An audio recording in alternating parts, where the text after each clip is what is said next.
नमस्कार दोस्तों, मैं रोहित आपका स्वागत करता हूं आपके अपने चैनल स्टडी विद एलिसेलेक्स पर। और आप जानते हैं, हम अपने चैनल के माध्यम से आर की तैयारी करा रहे हैं।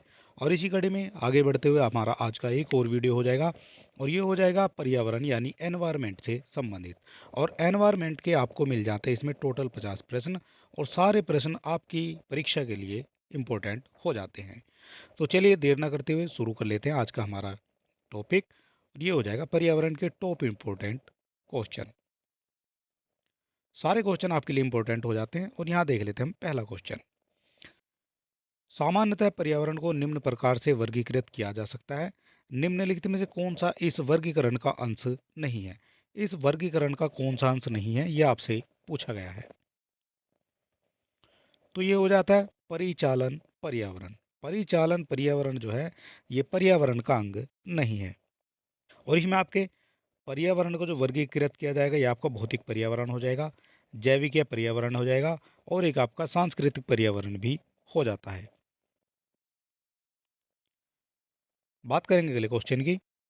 वर्ष 1987 में संयुक्त राष्ट्र में पर्यावरण से संबंधित एक प्रतिवेदन की प्रस्तुति के उपरांत धारणीय विकास यानी सस्टेनेबल डेवलपमेंट पर चर्चा आरंभ हुई थी। और वह प्रतिवेदन था, वह प्रतिवेदन कौन सा था? तो ये हो जाता है our common future. Our common future वो धारणीय सस्टेनेबल बेसिस पर चर्चा हुई थी, वो हो जाता है।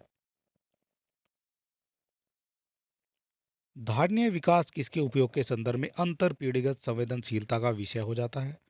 धारणीय विकास किसके उपयोग के संदर्भ में अंतर पीढ़ीगत संवेदनशीलता का विषय हो जाता है, ये आपसे पूछा गया है। तो ये हो जाएगा आपका प्राकृतिक संसाधन। ठीक है, प्राकृतिक संसाधन हो जाता है इसका आंसर। बात करेंगे अगले क्वेश्चन की। सतत विकास के लिए आवश्यक हो जाता है। सतत विकास के लिए क्या आवश्यक हो जाता है? तो सतत विकास के लिए आपके सभी आवश्यक हो जाते हैं। जैव विविधता का संरक्षण भी, प्रदूषण का निरोध और नियंत्रण, और निर्धनता को घटाना, ये सभी सतत विकास के लिए आवश्यक तत्व हो जाते हैं। बात करेंगे अगले क्वेश्चन की। अधोलिखित में कौन सा पृथ्वी के कार्बन चक्र में कार्बन डाइऑक्साइड की मात्रा को नहीं बढ़ाता है? कौन सा नहीं बढ़ाता है कार्बन डाइऑक्साइड की मात्रा को? तो ये हो जाएगा जो प्रकाश संश्लेषण होता है, ये कार्बन डाइऑक्साइड की मात्रा को नहीं बढ़ाएगा कार्बन चक्र में। और यहाँ बात करेंगे अगले क्वेश्चन की। सौर विकिरण की सबसे महत्वपूर्ण भूमिका क्या हो जाती है? सौर विकिरण की सबसे महत्वपूर्ण भूमिका आपसे पूछी गई है। और ये हो जाता है जल चक्र। जल चक्र में सौर विकिरण की सबसे महत्वपूर्ण भूमिका हो जाती है। सारे क्वेश्चन आपकी परीक्षा की दृष्टि से इंपॉर्टेंट हो जाते हैं। और इसमें आपको टोटल 50 क्वेश्चन मिलने वाले हैं। वर्षा की मात्रा निर्भर करती है। वर्षा की मात्रा किस पर निर्भर करती है? तो ये वायुमंडल में नमी की मात्रा पर जो है निर्भर करेगी वर्षा की मात्रा। और यहाँ हम बात कर लेते हैं वायुमंडल में जो गैसों का जो प्रतिशत है वो कितना कितना हो जाता है, ये भी आपको पता होना चाहिए। और यहाँ से भी जो है क्वेश्चन आपके पूछे जाते हैं, और इनसे क्वेश्चन भी बनेगा, वो भी हम आगे देखेंगे। फिलहाल बात करेंगे नाइट्रोजन की। वायुमंडल में प्रतिशतता पूछी गई है गैसों की। नाइट्रोजन सबसे ज़्यादा होती है। आपसे ये भी पूछ लिया जाता है वायुमंडल में सबसे अधिक मात्रा में कौन सी गैस पाई जाती है, तो नाइट्रोजन हो जाएगी। और इसका जो प्रतिशत है वो 78.08% हो जाता है। दूसरे नंबर की बात करेंगे तो ऑक्सीजन हो जाएगी। 20.95% ऑक्सीजन हो जाती है वायुमंडल में। इसके बाद आर्गन हो जाती है। आर्गन आपकी 0.93 आ जाती है। कार्बन डाइऑक्साइड भी आपसे पूछ ली जाती है, 0.036% हो जाती है कार्बन डाई की मात्रा। और इसके बाद नियोन, ये जो है बहुत कम जो है पूछी जाती हैं। ठीक है, लेकिन आपको ये देख लेना जरूरी हो जाता है। ये आपकी नियोन हो जाती है, हीलियम भी हो जाती है, क्रिप्टॉन, जीनोन और हाइड्रोजन। और यहाँ आपको ये सारे याद रखने हैं कौन कौन सी गैसें वायुमंडल में पाई जाती है। और आगे क्वेश्चन मिलेगा, उसमें ये पूछा गया है कौन सी गैस जो है इनमें वायुमंडल में नहीं होती है, उसको भी आपको ध्यान रखना है। तो चलिए देख लेते हैं, अभी आपने समझ लिया है। और यहाँ हम बात करेंगे पृथ्वी के चार और गैसों के समूह को क्या कहा जाएगा। पृथ्वी के चारों ओर गैसों के समूह को क्या कहा जाएगा? तो ये आपका वायुमंडल हो जाएगा। हम वायुमंडल की बात कर रहे हैं। बात करेंगे अगले क्वेश्चन की। निम्नलिखित नोबेल गैसों में कौन सी वायु में नहीं पाई जाती है? ये आपसे पूछ लिया गया है कौन सी वायु में नहीं पाई जाती है। तो इसमें हीलियम भी पाई जाती है, आर्गन भी पाई जाती है और नियोन भी पाई जाती है, लेकिन रेडॉन जो है ये वायुमंडल में नहीं पाई जाती है।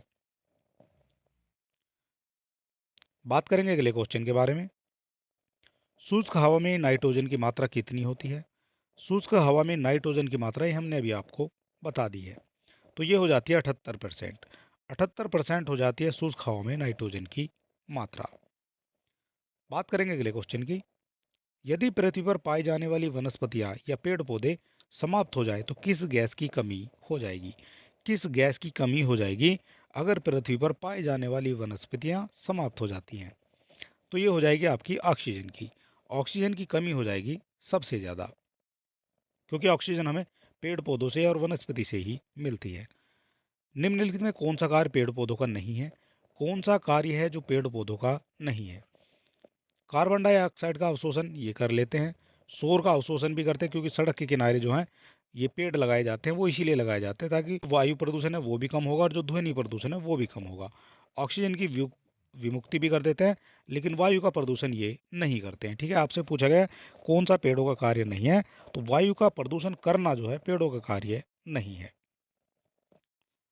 बात करेंगे अगले क्वेश्चन की। पर्यावरण अपकर्ष से क्या अभिप्राय हो जाता है?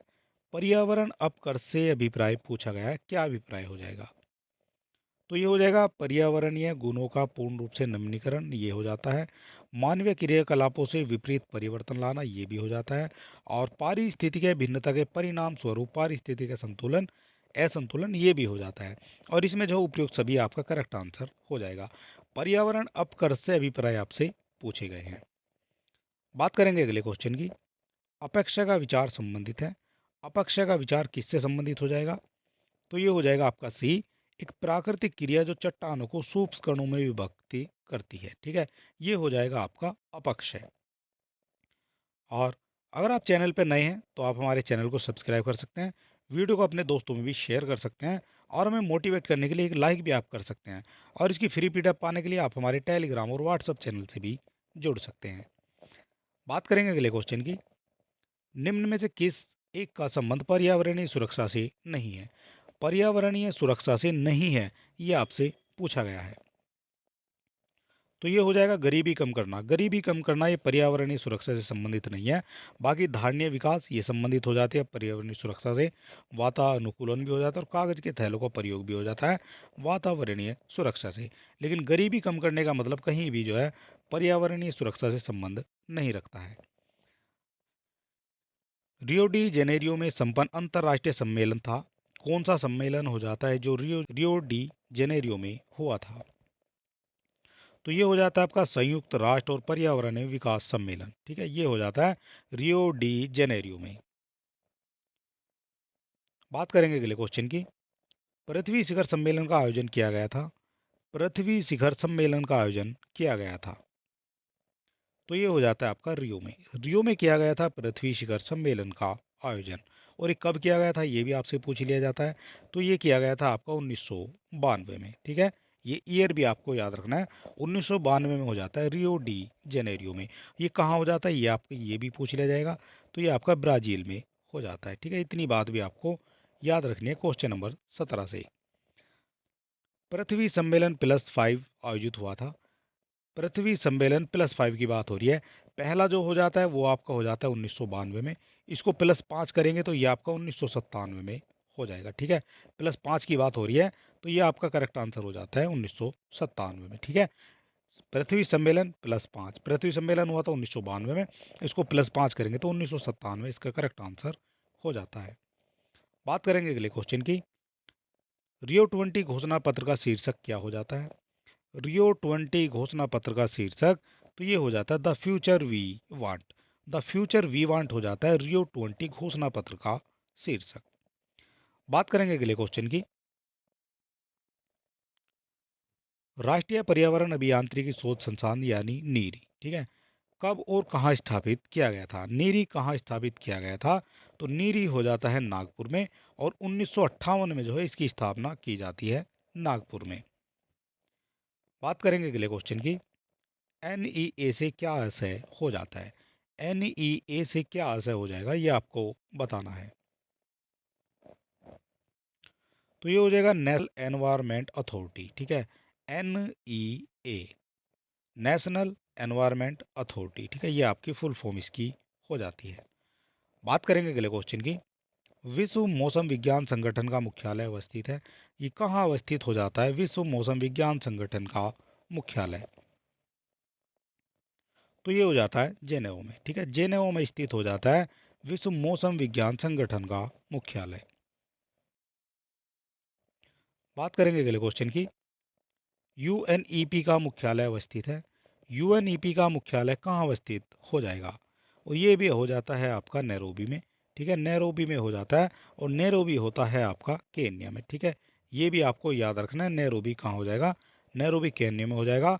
और इसकी स्थापना आपसे पूछी जाएगी UNEP की, तो ये इसकी जो स्थापना ये 1972 में हो जाती है, ठीक है, 1972 में स्थापना हो जाती है UNEP की, और इसका जो मुख्यालय नैरोबी में हो जाता है और नैरोबी केन्या में हो जाता है।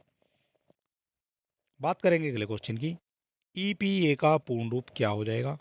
EPA का पूर्ण रूप आपसे पूछ लिया गया है, तो ये हो जाता है एनवायरमेंट प्रोटेक्शन एजेंसी। ये EPA का पूर्ण रूप हो जाता है EPA, ठीक है, एनवायरमेंट प्रोटेक्शन एजेंसी। बात करेंगे अगले क्वेश्चन के बारे में। ग्रीन पीस इंटरनेशनल का मुख्यालय अवस्थित है, ये कहाँ अवस्थित हो जाएगा? ग्रीन पीस इंटरनेशनल का मुख्यालय, तो ये हो जाता है आपका एम्स्टर्डम में, एम्स्टर्डम में हो जाता है ग्रीन पीस इंटरनेशनल का मुख्यालय। बात करेंगे अगले क्वेश्चन के बारे में। भारत का पर्यावरण संरक्षण अधिनियम कब पारित हुआ था? पर्यावरण संरक्षण अधिनियम ये पारित हो जाता है 1986 में, ठीक है, ये ईयर भी आपको याद रखना है, 1986 में ये पारित हो जाता है। और अगर अभी तक आपने हमारे पिछले 12 महीने का करंट अफेयर नहीं देखा तो आप हमारे चैनल पर विजिट करेंगे, वहाँ आपको करंट अफेयर की सारी वीडियो मिल जाएंगी, और वहाँ जो है टॉपिक वाइज सभी वीडियो भी अपलोड है, वो भी आप देख सकते हैं। और इसमें ये करंट अफेयर की मैराथन हो जाती है, और यहाँ जो है जनवरी से दिसंबर तक का आपको पूर्ण करंट अफेयर मिल जाता है मात्र एक वीडियो में। और इसमें पिछले 12 महीने की बात करेंगे, और इसमें लगभग आपको 250 से 300 के आसपास क्वेश्चन मिल जाते हैं, और सारे आपके लिए इम्पोर्टेंट हो जाते हैं। बात करेंगे अगले क्वेश्चन की। पर्यावरण सुरक्षा अधिनियम यानी EPA को अन्य किस नाम से जाना जाता है? EPA को किस नाम से जाना जाता है, ये आपसे पूछा गया है, तो ये हो जाता है छाता विधान, छाता विधान के नाम से जाना जाता है EPA को। बात करेंगे अगले क्वेश्चन के बारे में। नेशनल ग्रीन ट्रिब्यूनल यानी NGT भारत सरकार द्वारा स्थापित किया गया था, नेशनल ग्रीन ट्रिब्यूनल भारत सरकार द्वारा स्थापित किया गया था, तो ये हो जाता है 2010 में, 2010 में NGT को भारत सरकार द्वारा स्थापित किया गया था, ये आपको याद रखना है। बात करेंगे अगले क्वेश्चन के बारे में। इको मार्क उन भारतीय उत्पादों को दिया जाता है जो होते हैं, इको मार्क किन भारतीय उत्पादों को दिया जाता है, ये आपसे पूछ लिया गया है। तो इको मार्क दिया जाता है जो पर्यावरण के प्रति मैत्रीपूर्ण होते हैं, उनको इको मार्क दिया जाता है। ये हो जाएगा नेक्स्ट क्वेश्चन। इको मार्क प्रतीक निम्नलिखित में किससे संबंधित हो जाता है? इको मार्क की बात की गई है, किससे संबंधित हो जाएगा? तो ये हो जाता है पर्यावरण के लिए सुरक्षा सामग्री से, पर्यावरण के लिए सुरक्षित सामग्री होती है उससे संबंधित हो जाएगा आपका इको मार्क। बात करेंगे अगले क्वेश्चन की। पर्यावरणीय अनुकूल उपभोक्ता उत्पादों को चिन्हित करने के लिए सरकार ने आरंभ किया है, सरकार ने क्या आरंभ किया है? तो ये हो जाती है इको मार्क, इको मार्क को सरकार के द्वारा चिन्हित किया गया है पर्यावरण अनुकूल और उपभोक्ता उत्पादों को चिन्हित करने के लिए। ये हो जाएगा नेक्स्ट क्वेश्चन। वर्ष 1962 में प्रकाशित पुस्तक साइलेंट स्प्रिंग जिससे विश्व के पर्यावरणीय आंदोलन को गति मिली है, उसके लेखक कौन हो जाते हैं? तो ये हो जाते हैं रेचल कार्सन, रेचल कार्सन हो जाते हैं वर्ष 1962 में प्रकाशित पुस्तक साइलेंट स्प्रिंग के लेखक। बात करेंगे अगले क्वेश्चन की।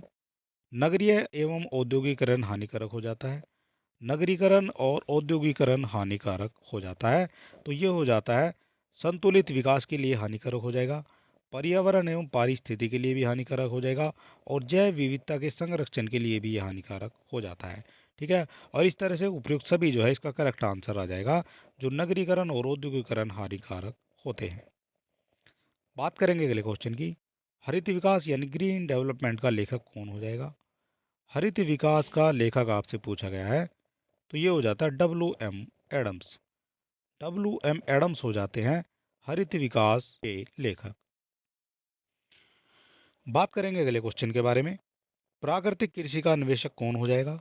प्राकृतिक कृषि का अन्वेषक आपसे पूछा गया है, तो ये हो जाते हैं मसानोबु फुकुओका, ये हो जाते हैं प्राकृतिक कृषि के अन्वेषक। ठीक है, सारे क्वेश्चन आपके लिए इंपॉर्टेंट हो जाते हैं और ये वो क्वेश्चन है जो बार बार आपकी परीक्षाओं में पूछे जाते रहे हैं। अगला क्वेश्चन हो जाएगा हमारा, पर्यावरण संरक्षण के लिए ग्रीन आर्मी को किसने प्रारंभ किया था। ग्रीन आर्मी को किसके द्वारा प्रारंभ किया गया था, तो ये हो जाता है ऑस्ट्रेलिया के द्वारा। ऑस्ट्रेलिया के द्वारा ग्रीन आर्मी को प्रारंभ किया गया था पर्यावरण संरक्षण के लिए। 20वीं सदी के 80 के दशक के मध्य विकास के नकारात्मक पक्षों पर विस्तार से चर्चा की गई है। निम्नलिखित में से कौन सा एक उनमें महत्वपूर्ण नहीं था। कौन सा हो जाता है जो उनमें महत्वपूर्ण नहीं था, तो ये हो जाता है राजनीतिक एवं विकास। ठीक है, ये आपका महत्वपूर्ण नहीं है, बाकी सभी जो है ये इंपॉर्टेंट हो जाते हैं। बात करेंगे अगले क्वेश्चन के बारे में, ग्रीनवास इंगित करता है। ग्रीनवास किसको इंगित करता है, तो ये हो जाएगा पर्यावरण संरक्षण का झूठा वादा करना, ये ग्रीनवास इंगित करता है। भारत के निम्नलिखित राज्यों में किसने हरित गृह कृषि यानी ग्रीन हाउस फार्मिंग प्रारंभ की थी। किसके द्वारा प्रारंभ की गई थी ये आपको बताना है, तो ये हो जाता है पंजाब। बात करेंगे अगले क्वेश्चन के बारे में, विश्व पर्यावरण दिवस जिस तारीख को मनाया जाता है वह कौन सी हो जाती है। विश्व पर्यावरण दिवस की बात हो रही है, तो ये हो जाता है 5 जून। 5 जून को विश्व पर्यावरण दिवस मनाया जाता है। ठीक है, और प्रथम जो ये पहली बार मनाया गया था ये भी आपसे पूछा जा सकता है, तो 1974 में इसको पहली बार मनाया गया था। ठीक है, इतना भी आपको याद रखना है। बात करेंगे अगले क्वेश्चन के बारे में, पारिस्थितिकी निम्नलिखित के बीच पारस्परिक संबंधों का अध्ययन हो जाता है। क्या हो जाएगा, पारस्परिक संबंधों का अध्ययन, तो ये हो जाता है जीव और वातावरण का जो संबंध होता है उसको पारस्परिक संबंधों का अध्ययन कहा जाता है, और ये क्वेश्चन आर की परीक्षा में ही पूछा गया है। बात करेंगे अगले क्वेश्चन की, पारिस्थितिकी तंत्र की संकल्पना को प्रस्तावित किया था। किसके द्वारा प्रस्तुत किया गया है पारिस्थितिकी तंत्र की संकल्पना को, तो ये हो जाते हैं टांसले। टांसले हो जाते हैं जिनके द्वारा पारिस्थितिकी तंत्र की संकल्पना को प्रस्तावित किया गया है। बात करेंगे अगले क्वेश्चन की, निम्न में से कौन पारिस्थितिकी तंत्र के विषय में सही नहीं है। कौन सा हो जाएगा जो पारिस्थितिकी तंत्र के विषय में सही नहीं है, तो ये हो जाएगा, यह एक बंद तंत्र है और बंद तंत्र से हर बार जो है एक क्वेश्चन पूछा जाता है। ठीक है, ये एक बंद तंत्र होता है, ये गलत हो जाता है, ये खुला तंत्र है। पृथ्वी का सर्वाधिक वृहद पारिस्थितिकी तंत्र निम्नलिखित में कौन सा हो जाएगा।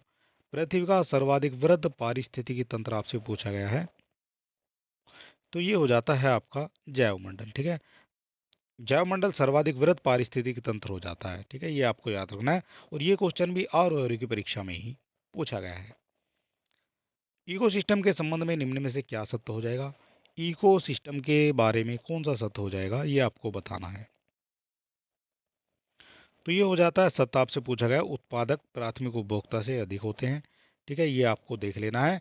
इकोसिस्टम के संबंध में सत्य आपसे पूछा गया है, तो उत्पादक जो होते हैं, जो आपकी हरी घास होती है जिस तरह से ये आप कह सकते हैं, और जो प्राथमिक उपभोक्ता इनको ग्रहण करते हैं तो उनकी संख्या जो है प्राथमिक उपभोक्ता से अधिक होती है। ठीक है, ये आपको याद रखना, इनकी संख्या ज़्यादा हो जाएगी और इनकी जो उपभोग करेंगे उनकी संख्या जो है ये कम हो जाती है। बात करेंगे अगले क्वेश्चन के बारे में, निम्नलिखित में कौन कृत्रिम पारिस्थितिकी तंत्र हो जाता है। कृत्रिम पारिस्थितिकी तंत्र ये आपका धान का खेत हो जाता है, और ये कई परीक्षा में देखने को मिला है ये क्वेश्चन। निम्नलिखित में कौन सा एक पारिस्थितिकी तंत्र पृथ्वी के सर्वाधिक क्षेत्र पर फैला हुआ है। सर्वाधिक क्षेत्र पर फैला हुआ है, ये कौन सा पारिस्थितिकी तंत्र हो जाता है, तो ये हो जाता है सामुद्रिक। सामुद्रिक पारिस्थितिकी तंत्र हो जाता है जो पृथ्वी पर सबसे ज्यादा क्षेत्रफल फैला हुआ है। निम्न में से कौन सा एक पारिस्थितिकी तंत्र संतुलन बनाए रखने में मदद नहीं करता है। कौन सा हो जाएगा जो मदद नहीं करेगा पारिस्थितिकी संतुलन बनाए जाने में, तो ये हो जाता है वनों को काटना। ये आपका वनों को काटना जो है पारिस्थितिक संतुलन बनाए रखने में मदद नहीं करता है। बाकी वन रोपण भी करता है, जैवमंडल भी और वर्षा जल का प्रबंधन भी, ये सब जो है संतुलन बनाए रखने में मदद करते हैं। भारत में पारिस्थितिकी असंतुलन का निम्नलिखित में कौन सा एक प्रमुख कारण हो जाता है? कौन सा प्रमुख कारण हो जाता है?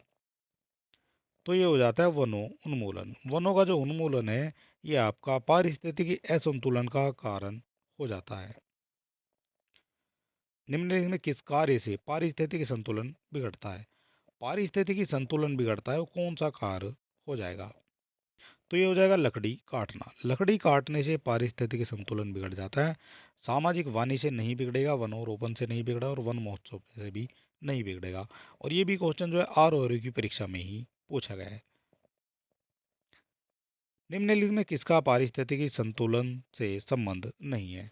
पारिस्थितिकी संतुलन से संबंध नहीं है तो ये हो जाते हैं औद्योगिक प्रबंधन। ठीक है, औद्योगिक प्रबंधन हो जाएगा जिनका पारिस्थितिकी संतुलन से संबंध नहीं है।